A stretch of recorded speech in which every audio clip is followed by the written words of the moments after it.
Hey, this is JP from National Realty Guild. I'm a licensed realtor in the state of Minnesota. I work in the southeastern Minnesota area. I'm based in Rochester, but I'm happy to travel anywhere that you may need me in the state of Minnesota.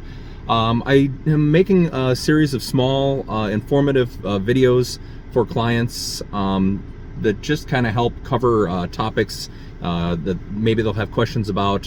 You want to educate yourself. Maybe you forgot what I said when we were looking at a house, what have you. I just want to make sure that there's resources for my clients readily available so that they can check them out at their convenience. Today I want to cover home inspections. Home inspections are kind of a hot topic right now. I think home inspections are very important.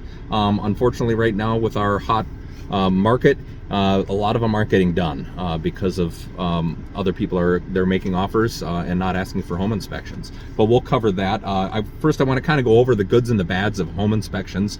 Good things, of course, obvious things. Home inspections do uncover a lot of problem areas, things that maybe the realtors don't have access to, we didn't see, things that we missed. They go through things a little more fine-tooth comb, looking for issues in the home. Some of those things that they can find that they've found for several of my clients are roof issues, roof leaks that maybe haven't shown inside the home yet, electrical issues. One of a home inspector here in Rochester found a regular outlet in a laundry room that was double serviced. Instead of it being a 110 outlet, it was actually being serviced 220, which could be huge if you plug your cell phone, a computer, or something like that into it. There would be no way of knowing that there was that much juice going to that plug. And I didn't even think that was possible, but they found it, and so we got that fixed. Other moisture issues, foundational issues, moisture in the basement. They'll check if there's carpeting, they check for moisture issues. Again, any foundation cracking, shifting, any issues like that. Some of the negatives are, it's hard for them to see some of the foundation stuff in finished basements. They can go around the exterior, they can do what they can, but a lot of times, they can't drill holes in walls and things like that. So any limited access areas, sometimes they have a difficult time inspecting. In the winter time, sometimes it's difficult for them to get up on roofs. It's really hard to check the shingles when there's a foot of snow on top of them.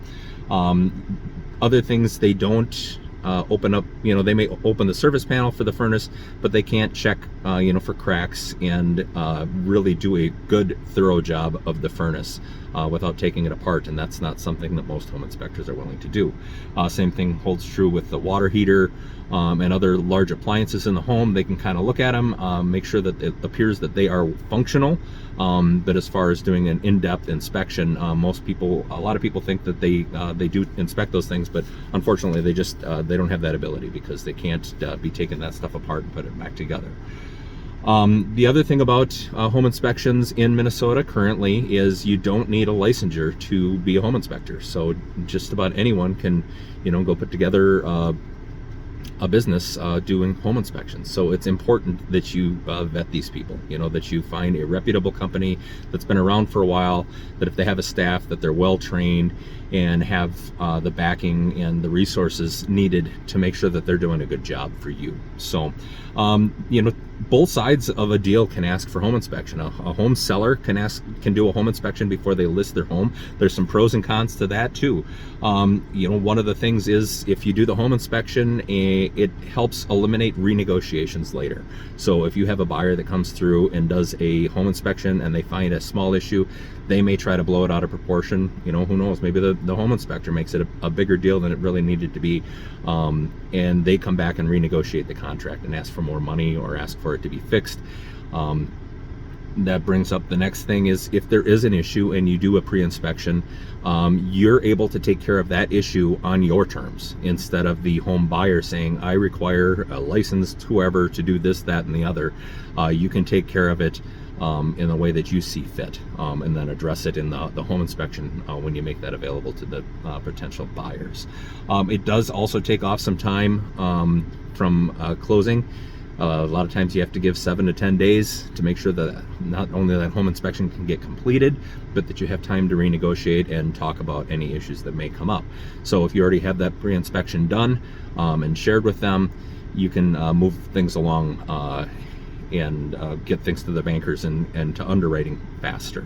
So there is also a cost. They cost about $500 to do a home inspection, and you can choose to do just the regular home inspection. You can also choose to do radon. It's something that we always recommend is checking on the radon. Radon is something that is easily fixed usually, and not too much of a cost either. It's basically a fan and some PVC pipe, and they got to get through the concrete and the foundation. But it's an easy fix to something that could be, someone may see it as a large issue. So that's something, if you can get ahead of it, you haven't had a radon test done in your home in years, it may be something you want to look at. For the buyer's side, the home inspection, first and foremost, it gives you peace of mind that you're buying something that isn't going to fall apart, that there's not huge issues that were missed while you were doing your walkthrough. It also gives you an opportunity to get those items fixed, or if there is something that's breaking, or just on the verge of breaking, and the home inspector finds it, it may be something where you can get something new, or it does happen very often that you end up renegotiating the contract if they find some damage to the roof or something like that, that you can just ask for more money off if by chance you know how to fix the issue that's the problem. Another option that I always tell my buyers is, if there's one issue that you're really hung up on in the house, say the roof just doesn't quite look right, instead of getting a full home inspection, if you're confident and you feel good about the rest of the house, maybe just have a roofing contractor look at the roof. Or you're worried about the furnace. Maybe the furnace is older, but the water heater's new.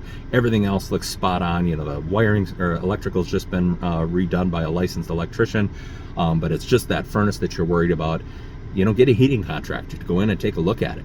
That heating contractor a lot of times is going to take a look at it because they want your business. They want to be the one to replace that furnace for you. The other one would be, getting a home warranty. Home warranties are something that I'll touch on in another video, but again, it gives you that peace of mind if you're concerned about what's going on in the house, but you don't think that you can get an accepted offer asking for a home inspection. Maybe ask for a home warranty or just buy one yourself. Again, those are going to be the costs can vary pretty widely depending on what services you want covered.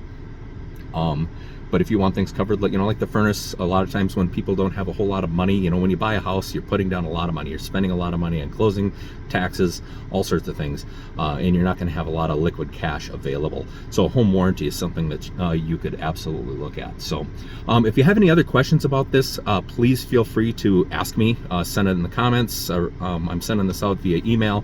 Please feel free to respond back to me and ask me questions, call me, email me, whatever's necessary. Also, let me know what other questions or what other items you want me to touch on in these videos, and I'll be happy to talk about them. This one went a little bit longer than usual, but hopefully it was informative to you, and hopefully we'll talk to you soon. Have a great day.